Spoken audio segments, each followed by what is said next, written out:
warahmatullahi wabarakatuh. Nama saya Zahrina Wadda. Saat ini saya bertugas di MIN 21 Aceh Besar.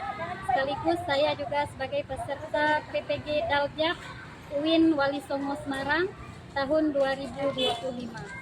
Dalam video ini saya mengambil judul materi fikih tentang kurban dengan metode pembelajaran problem based learning atau PBL. Selamat menyaksikan. Assalamualaikum warahmatullahi wabarakatuh. Assalamualaikum. Waalaikumsalam warahmatullahi wabarakatuh. Apa kabar hari ini semua? Baik, alhamdulillah, luar biasa. Allahu Akbar. Baik anak-anak, sebelum kita lanjut materi, alangkah baiknya kita berdoa terlebih dahulu. Siapa hari ini yang mau pimpin doa? Ya, silakan maju Yusuf. Ini lagi. Angkat tangan semua. Wa yassir li amri wahlul 'uqdatam min lisani yafqahul qawli. Rabbi zidni ilman warzuqni fahman raditu billahi rabba wa bil islami dina wa lil muhammadin nabiyya wa rasula. Amin. Terima kasih Yusuf ya. Gimana siapa yang gak hadir hari ini? Hadir semua. Hadir semua ya. Ya, alhamdulillah kamu hadir semua ya. Nah, baik anak-anak itu semua. Sekarang biar lebih semangat, Ibu akan melakukan stretching dulu. Biar semangat. Nah, kita mulai ya. Tepuk 1. Tepuk 2. Tepuk 3. Tepuk 4.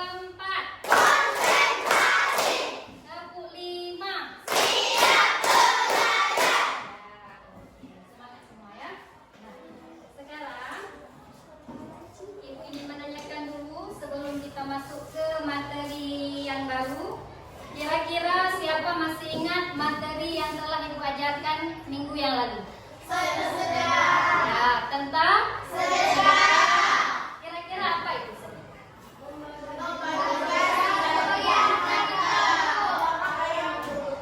Ya, memberikan sebagian harta yang kita miliki untuk orang yang lebih membutuhkan. Nah, oke. Sekarang coba lihat video yang akan Ibu tayangkan ya. Kira-kira hari ini kita belajar tentang apa ya? Nah, kalian pernah lihat orang yang berkurban? Sebelum Ibu jelaskan lebih jauh, kira-kira apa itu kurban? Menyembelih hewan. Kapan? Pada hari raya Idul Adha. Nah, nanti kita lihat lebih jelas videonya ya. Ibu sekilas saja. Ya. Sekarang kita masuk ke tujuan pembelajaran dulu. Nah, untuk apa kita belajar materi hari ini tentang kurban? Yang pertama, diharapkan dengan kita belajar kurban, peserta didik dapat menjelaskan pengertian dari kurban. Apa itu kurban? Kemudian yang kedua, peserta didik mampu mengidentifikasi tata cara pelaksanaan kurban. Dan yang ketiga, peserta didik mampu menganalisis hikmah dari ibadah kurban. Itu tujuan dari pembelajaran kita hari ini. Sudah, kemudian baru kita masuk sekarang kepada materi. Nah, ini adalah materi yang pertama tentang pengertian kurban. Ibu bacakan dulu. Kurban menurut bahasa berasal dari kata qoroba. Qoroba itu adalah bahasa Arab. Arti qoroba itu adalah dekat. Nah, sedangkan menurut istilah kurban adalah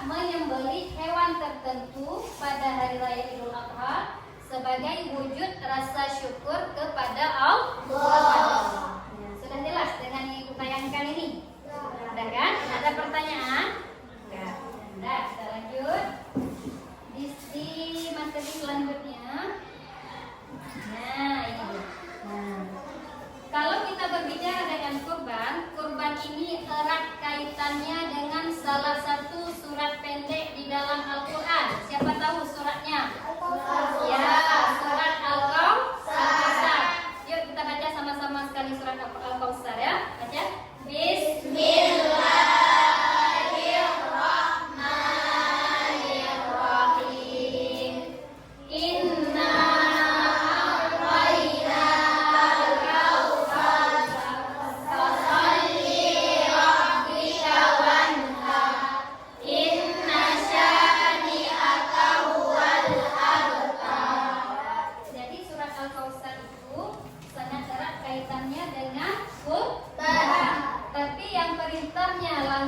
diperintahkan dalam surah Al-Kautsar terdapat dalam ayat 2.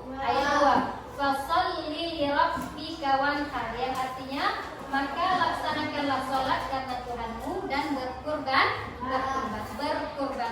Kira-kira apa hukum kurban itu? Hukumnya apa?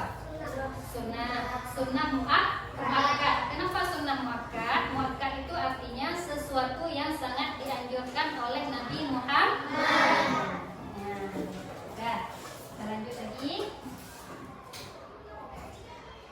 Nah, sekarang Ibu jelaskan kapan waktu penyembelihan hewan kurban. Tadi kan sudah kalian sebutkan penyembelihan hewan kurban itu adalah pada hari raya Idul Adha.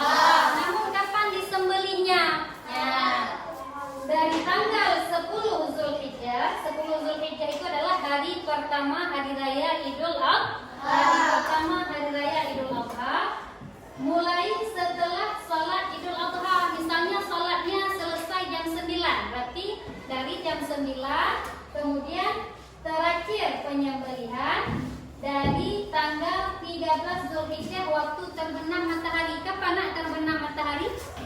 Waktu sore hari. Lewat dari tanggal 13 Zulhijjah berarti kurban bukan kurban lagi namanya, tapi sudah menjadi sedekah biasa.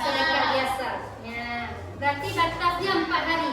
Hari raya pertama tanggal 10, hari raya kedua tanggal 11, hari raya ketiga tanggal 12, hari raya keempat tanggal 13. Ada yang bertanya, boleh enggak Bu kurban lagi setelah tanggal 13? Boleh saja, tetapi tidak lagi bernilai kurban, tapi bernilai sedekah. Paham nak? Nah, kalau ada yang ingin ditanyakan, silakan tunjukkan ya. Ya, kita lanjut lagi. Ya, ini ya. Nah, jenis-jenis hewan yang boleh dikurbankan. Nah, apa saja? Farid, itu yang pertama ada apa? Sapi. Yang kedua? Kambing. Yang ketiga? Yang keempat? Domba.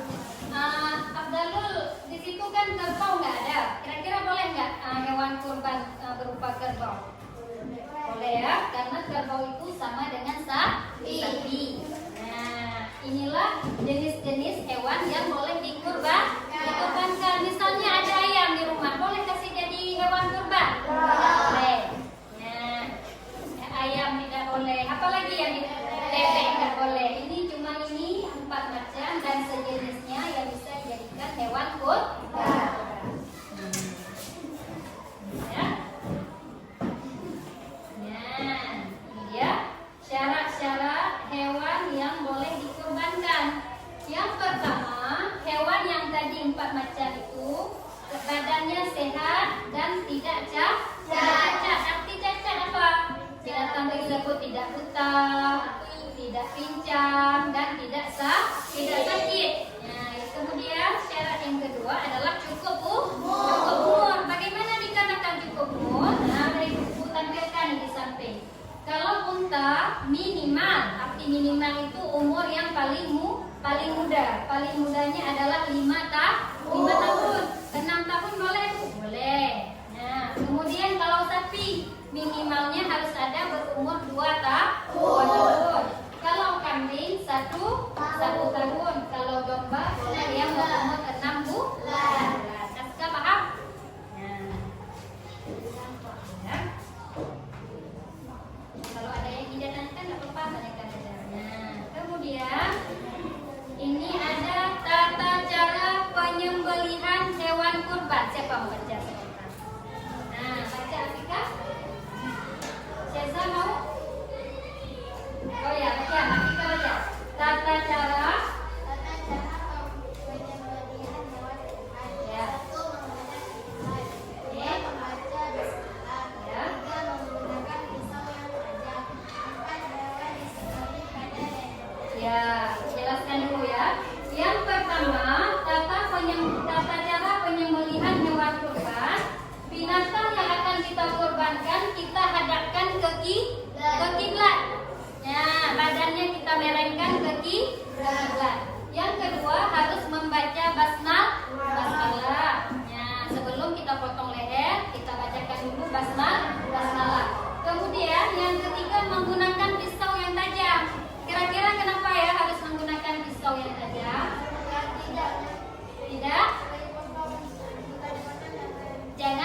inti binatang. Kalau misalnya pisaunya tidak tajam, tidak bisa sekali potong, berarti harus kita buat kayak gini pisaunya, ya kan?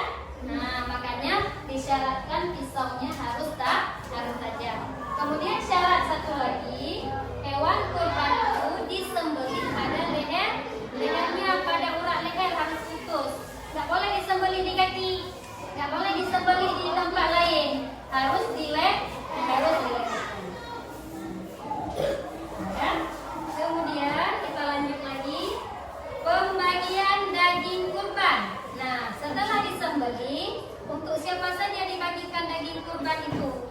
Menurut para ulama salaf menyatakan bahwa hewan kurban dibagikan kepada 3 bagian.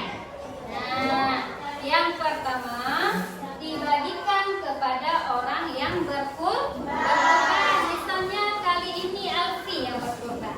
Berarti daging itu setelah disembelih, satu bagian dikasih untuk Alfi. Yang kedua, satu bagiannya untuk sedekah bagi fakir miskin. Dan satu bagian lagi diambil sebagai hadiah bagi orang yang mampu. Sampai ini ada yang ditanyakan? Sudah paham nggak dengan materi yang Ibu kasih? Sudah. Kalau cepat dijelaskan, silakan catat. Nah, ini hikmah berkurban. Siapa bisa dia baca sebentar? Abdalul coba baca hikmah kurban.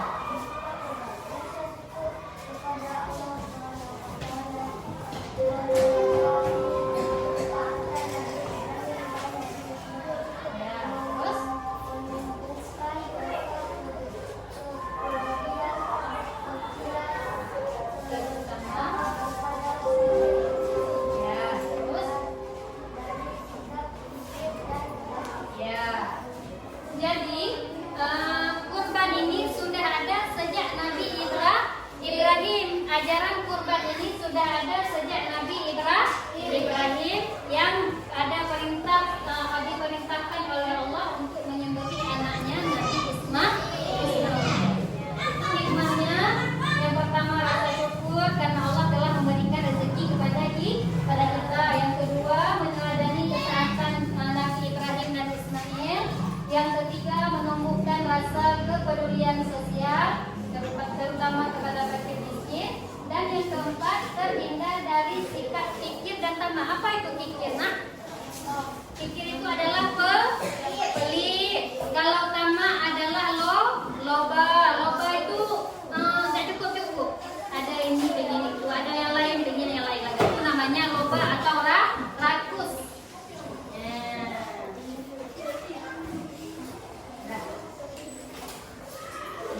Ini kita lihat video singkat.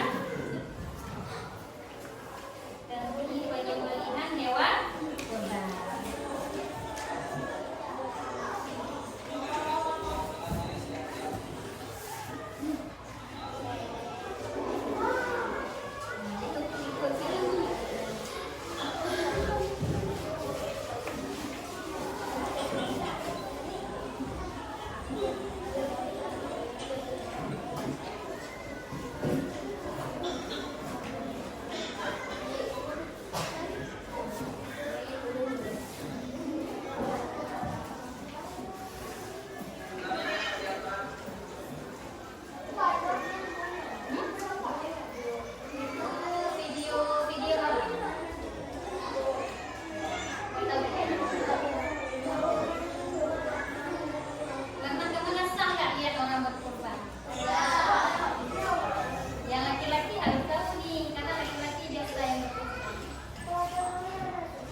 kelas di atas.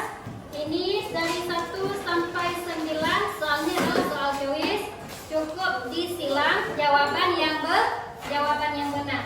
Kemudian ada satu lagi yang soal terakhir. Ini kan banyak hewannya nih. Ya, ditulis di sini hewan yang bisa dikorbankan. Tulislah hewan yang boleh dikorbankan berdasarkan gambar di bawah ini. Paham ya? Silakan dibaca ya.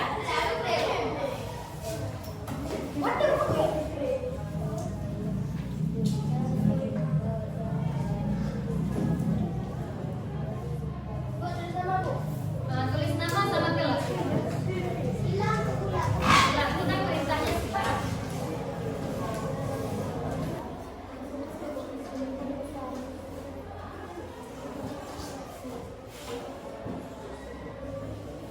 Nanti kan cara pengumpulannya per kelompok kumpul aja sama